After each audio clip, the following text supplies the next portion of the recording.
트럼프가 이른바 떴다방이 망해서 칠라고 생각을 하는 것 같습니다. 시기로 맘먹은 건 확실한 것 같아요. 떴다방이 망한 게 아니고 돈을 벌 만큼 겁내 벌었어. 그랬나?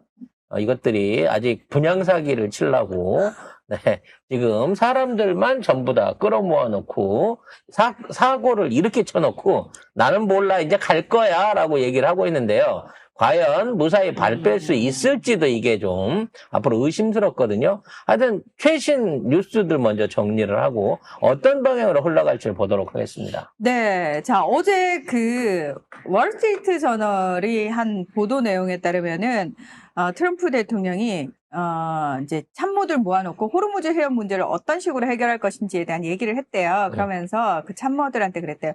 호르무즈 해협 문제가 해결되지 않더라도 뭐 전쟁을 끝낼 수 있어? 라고 이야기를 했대요. 그래서 실질적으로 전쟁을 끝낼 준비를 진짜 제대로 하고 있구나, 생각을 굳혔구나라는 걸 엿볼 수 있었는데 본인도 SNS에 올렸어요. 나올 때 그냥 나오지 않겠다. 이란 다 폭파시키고 나오겠다라고 얘기하고 그 다음날은 또 뭐라고 얘기를 했냐면은 어차피 호르무즈 해협이 필요한 사람들 있잖아. 우리가 이란 최고 지도자 참수할 때 참 동참하지 않았던 이 영국 같은 니들이 알아서 호르무즈 해협 직접 챙겨라. 그리고 석유 필요해? 니들이 가서 직접 석유 가지고 나와? 라고 이야기를 했습니다. 지가 이 난리판을 벌어놓고 뭐야 이게? 이게 말하는 틀을 보면요. 우리는 실컷 때리고 갈 테니까 이제 니들이 다툼 이어받아가고 싸워. 뒷수습 하든지 호르무즈 해협을 뺐든지 니들이 알아서 해. 나는 필요 없어. 라고 빠져나가는 꼬라지거든요. 개 양아치 진짜. 근데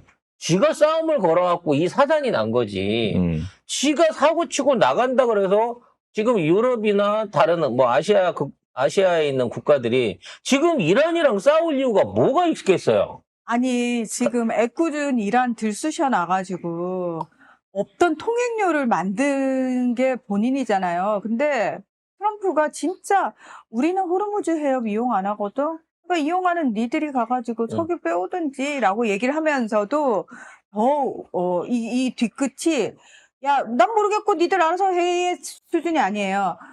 이란 우리가 힘 다 빼놨거든? 근데 우리가 이겼어라는 거를 전제로 깔고 하는 거예요. 그래서 이란 지금 힘이 없으니까 그 다음은 이제 우리가 다 정리해놨으니까 니들이 가가지고 석유 가지고 오면 돼 라고 얘기를 하고 있는데 중요한 건 우리가 그걸 하는 동안 니들은 우리한테 어떤 도움도 안 줬잖아? 뒤끝을 얘기한 거죠. 그래서 뭐 나토를 탈퇴를 하겠다라고 지금 협박질을 하고 있으면서 사실상 EU에 대한 뒤끝 내지는 후발적인 뭔가 이제 정치적 외교적 보복을 할 것처럼 얘기하고 있는데 사실 손절은 이 유럽 국가들이 먼저 친 거예요. 유럽은 지금 사실은 뭐 미군 기지가 있는 나라들 입장에서는 거기서 원래 대기하고 있던 전투기라든지 이런 것들이 다 빠져나간 거 맞거든요.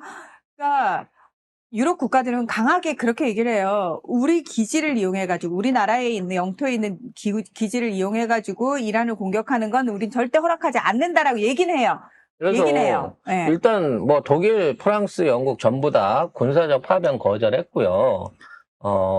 일단 이탈리아 같은 경우에도 미 공군기 진입을 거부했습니다. 그러니까 이쪽으로 못 들어온다는 거예요. 여기 이용해가지고 거쳤다가 이란 공격. 왜냐하면은 유럽 입장에서는 이란이 장거리 탄도미사일 가지고 있는 걸 확인했단 말이에요. 미국으로는 안 날아가요. 이게 못 날아간단 말이에요. 근데 유럽으로는 날아가요. 그러니까 이걸 콕 찍어가지고 미국 애들이 트럼프 행정부가 뭐라고 얘기하냐면 그 미사일이 미국한테는 안 날아오지만 니들한테는 날아가잖아? 그러니까 니들이 알아서 막아. 이렇게 얘기를 하고 있는 거예요. 그리고 스페인도 직접적인 참전 내지는 파병을 거절을 직접적으로 다 해서 아예 우린 지원 못한다고 애초부터 그렇죠. 얘기를 했었고 제일 처음부터 제일 강하게 거부 입장을 밝힌 데가 스페인이죠. 그리고 이제 폴란드 같은 경우에는 야 패트리어트 좀 꽂어 니네 갖고 있는 것 좀 쓰자 그러니까 폴란드가 싫어라고 거절을 했습니다. 아이고 저버리면 우리는 뭘로 막으라고? 우리 지금 러시아가 두는 시퍼렇게 뜨고 잡아먹으려고 하고 있는데 폴란드 건 건드리지 마라 이러고는 안 준다는 거죠. 그리고 심지어 프랑스 같은 경우에도 이 딸랭이가 지금 이란 눈치를 봐야 되기 때문에 프랑스 상공을 지나가는 미국 국적기들, 그러니까 이스라엘을 향해 날아가고 있는 아마 이제 독일이나 폴란드에 있는 물자 일부를 실어 날리려고 했던 비행기 같은데 프랑스 영공 통과를 거부를 했어요. 그러니까 유럽 국가들한테 사실상 먼저 손절을 당한 겁니다. 그러고 있는 상황에서 이제 나가려다 보니까 뻘쭘하잖아. 그러니까 남아있는 어떤 단돌멩이 갖고 나쁜 짓은 다 하고 다니는 거예요. 그래갖고 지금 호르무즈 해협에서 이제 제일 튀어나온 데 앞에 있는 그 섬, 해심섬이라고 이제 호르무즈의 가장 좁은 해역에 이란 편에 있는 섬이죠. 이 해심섬을 폭격을 했습니다. 근데 실제로 이 섬에 해수 담수화 설비들을 파괴해버렸어요. 그러니까 담수화 설비 파괴한다, 발전소 파괴한다 그랬는데 발전소는 못 건드렸고 담수화 설비를 실제적으로 폭격을 했습니다. 이건 매우 비인도적인 행위인 거거든요. 근데 따져놓고 보면 이러한 폭격이 오히려 국제적인 여론만 악화시키지 이란 자체에 대한 피해를 못 준다는 거예요. 지금 막 언론이나 방송에 보면 담수화 설비 파괴되면 이란이 목말라 죽을 것 같잖아요. 근데 국가별, 중동 국가별 담수화 설비 의존율이 있습니다. 쿠웨이트 같은 나라는 90% 가까이 담수화 설비에서 물을 쓰고요. 오만이 86%, 바레인이 86%, 사우디가 70%예요. 근데 실제 이란은 3%만 담수화 설비에 의존합니다. 이란은요, 실제 내륙 안에 산도 있고 강도 있고 수원지 댐들이 있어가지고 다른 중동 국가들처럼 아예 강이 없잖아. 그 나라들은 실제로 아무런 수자원이 없는 국가들하고는 차원이 다르단 말이야. 근데 그 이란에 있는 어차피 크게 중요하지 않은 담수화 설비를 폭격함으로써 이란이 다른 중동 국가, 즉 자기네하고 미국한테 협조하고 지금 있는 전제에서 미국 폰을 들고 있는 국가들의 담수화 설비를 폭격하는 데 대한 명분을 만들어줘 버렸어요. 이거는 앞으로 완전히 이란이 대놓고 야 우리 담수화 설비가 털렸으니까 야 사우디 니네도 한번 당해봐. 이런 식으로 나오게 되면 치명적인 타격을 입을 수 있는 여지를 만들어 놓고 빌미를 만들어 놓고 튀어버린 겁니다. 담수화 의존도를 보니까 쿠웨이트가 90%, 오만이 86%, 사우디아라비아가 70%, 아랍에미리트가 한 50% 정도 되고 바레인도 매우 높은 수준인데 이란은 2%입니다. 그래서 이란은 지표수, 그다음에 지하수 의존도가 압도적입니다. 그래서 이것도 작전을 잘못 세운 거예요. 그래서 도대체 18,000명이나 되는 이 지상군들은 도대체 어느 배에서 지금 떠 있는 것이냐, 지금. 안 내려올 거면 왜 여기서 작전을 한다고 걔네들을 본국에서부터 해외에서 다 뽑아봤냐라고 하는 원성이 나오고 있습니다. 그런데 내일 오전 10시에 중대 발표를 한대요, 트럼프가. 저는 아마도 이게 우리는 철수한다라는 발표가 되지 않을까 싶습니다. 아니죠. 우리는 철수한다가 아니죠. 우린 이겼다. 이겼다. 이겨서 우리 나간다. 우리 나갈 테니까 나머지 국가들하고 이란하고 알아서 해. 그러고 가는 거죠. 문제는 이스라엘이 지금 날린 겁니다. 이스라엘이 지금 미국이 폭격 안 하고 있는 사이에 이제 핵시설 관련한 데도 폭격을 했고요. 핵시설 연구하는 연구소도 폭격을 했고 핵시설 관련한 연구를 지원하는 대학교까지 폭격을 했어요. 핵시설을 직접 폭격하는 거야. 위험이 있을 수 있다고도 치지만 그 시설이 파괴되고 핵 누출이 되면 그쪽에 방사능 있는 어떨까, 방사능 유출 때문에 서로 자제하고 있는 걸 이스라엘은 거침없이 저지르고 있는 데다가 연구소와 대학까지 폭격한다고 하는 거는 이거는 뭐 일륜도덕 없는 짓거리거든, 이스라엘은. 그래서 이스라엘은 지금 어쨌든 미국이 발 빼려는 낌새를 채고는 이스라엘도 지금 최대 공격치를 퍼부으면서 이제 마무리 수순에 들어갔어요. 네타냐후가 직접적으로 우리가 이란에 대해서 5가지 재앙을 안겼다라고 성과 포장을 시작했어요. 핵 프로그램 타격, 탄도미사일 시설 파괴, 정권 기반 무력화, 내부 보안군 압박, 수뇌부 제거. 이렇게 5가지. 그래서 지금 있는 상황에서 이제 미국이 그만두니까 나도 그만둘 거야라고 손을 뗀다고 해서 지금 이란이 그래 그만뒀으면 나도 그만해야지 뭐라고 할 리가 없습니다. 이제부터 이렇게 시작 되니까, 아닌가? 이제부터 시작이지. 그러면. 호르무즈 해협은 어떤 형태로든지 열리겠지만 종전선언은 이란이 절대 먼저 선언하지 않는다라고 얘기하고 있어요. 미국이나 이스라엘 측한테 어떤 형태든지 깽값을 내놔라. 그거 받기 전에는 우리는 지금에 있는 상황 유지 못한다. 그리고 니들이 전쟁 그만둔다고 해서 그만두는 게 아니야. 중국이랑 러시아 보러 보장하라 그래. 더 이상의 침략 안 한다고 보장받아와 그쪽에 가고 그래야 우리가 그때 가서 공격 행위를 멈출 수 있지. 그 전에는 우리가 계속 공격을 할 거야 라고 선언을 하고 있는 겁니다. 근데 이란에 미사일이 없냐 있냐는 나중에 따질 문제고 이상하게 후티 반군이 최첨단 초음속 미사일을 쏘기 시작했어요. 후티가 그런 게 있었으면 왜 사우디랑 싸우면서 그걸 안 썼을까라는 의문이 나오고 있습니다.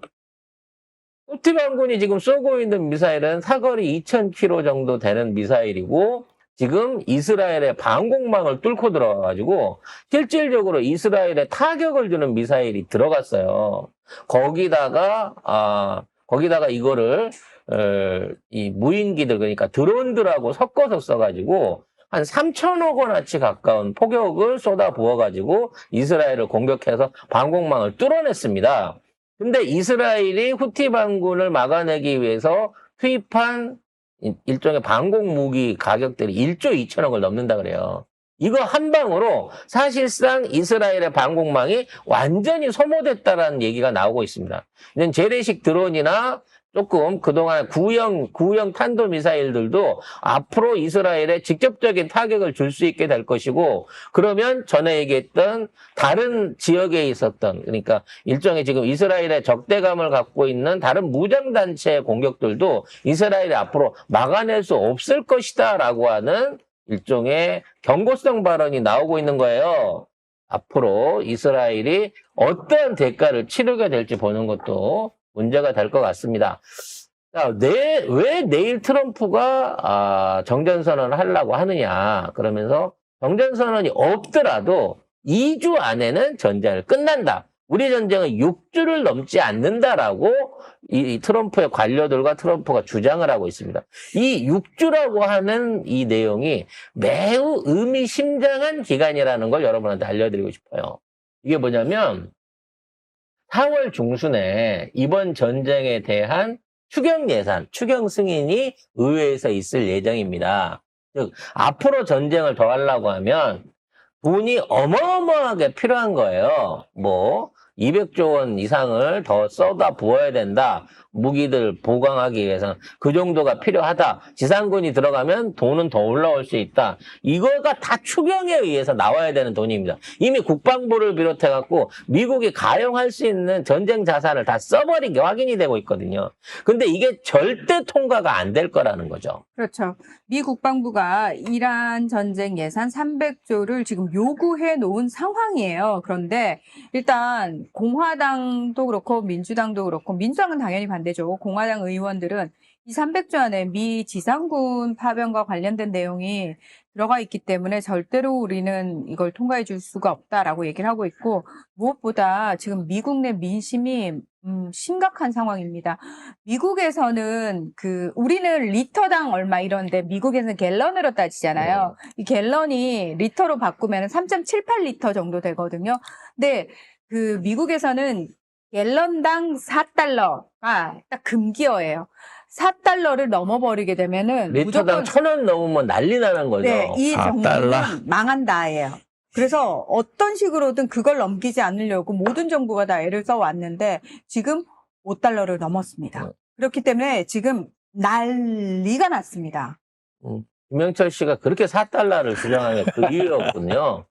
네, 그보다 비싸면 난리가 나니까 4달러. 4달러 이상이 되면 안 되는 거였는데 5달러가 된 거였군요. 지금 5달러 그리고 심각한 곳은 6달러 넘어가는 곳도 있다고 하거든요. 이러면 미국 사람들 못 살아요.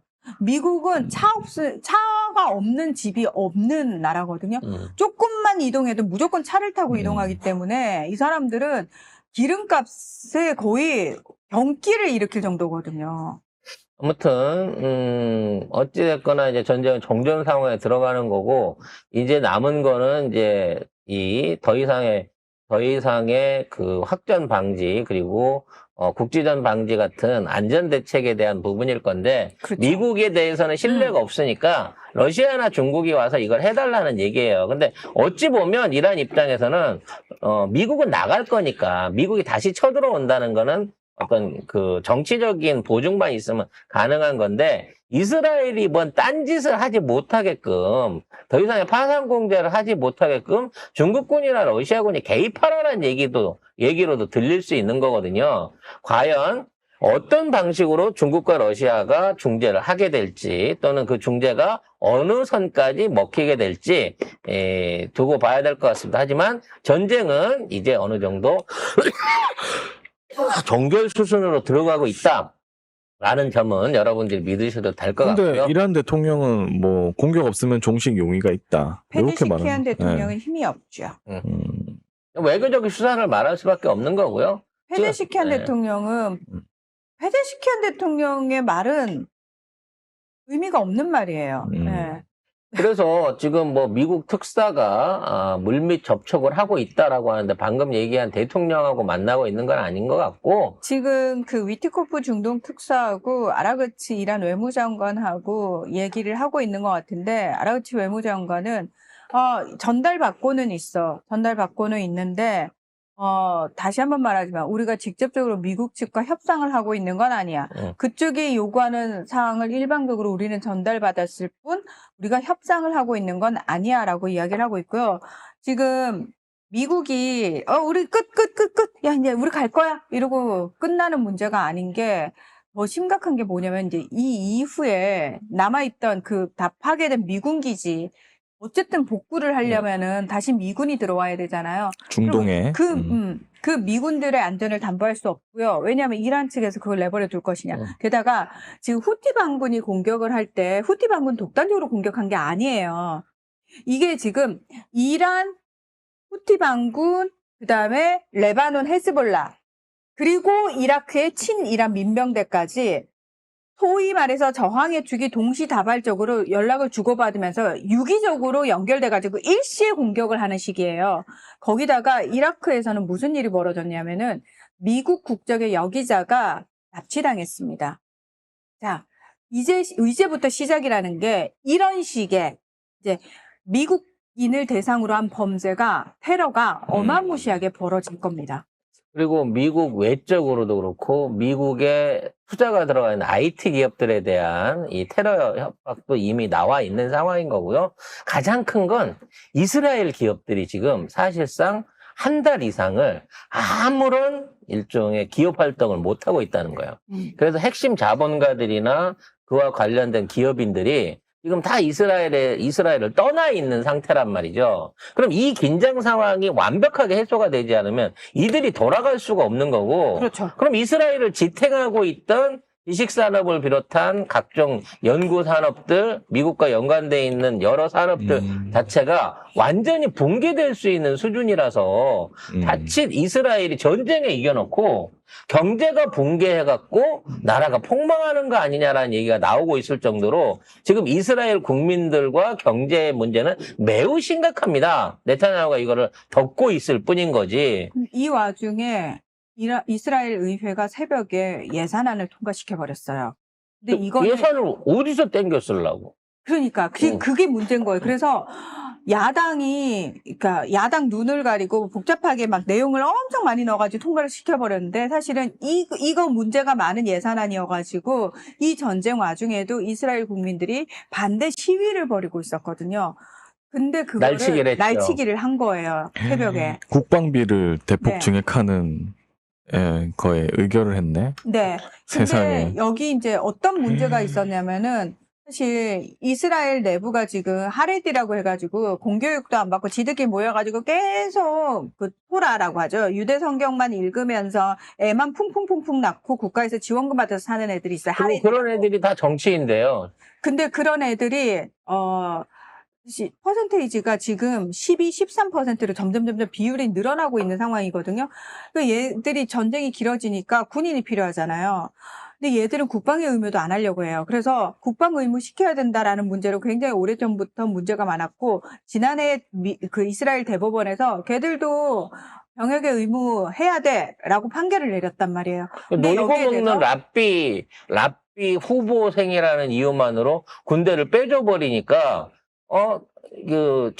청년들 중에 노동 의욕 없고 뭔가 하기 싫은 사람은 다 그리로 빠져버리는 거고, 이게 지금 이스라엘 국민 안에서 일종의 잉여 내지는 반발감을 사고 있는 적대적인 층이 돼버리고 있는 거예요. 그렇죠. 그래서 사실 근데 그들을 이제 지지 세력으로 하는 극우 정당들이 굉장히 많고, 그 극우 정당들과 지금 네타냐후 총리 정당이 연립정부를 구성하면서 네타냐후가 총리를 하고 있는 거기 때문에 이 부분에 있어서도 사실은 그 극우 정당들은 하레디들 징병 안 돼라고 얘기하고 있는 거를 네타냐후가 어느 정도 묵인을 해주고 있는 거죠.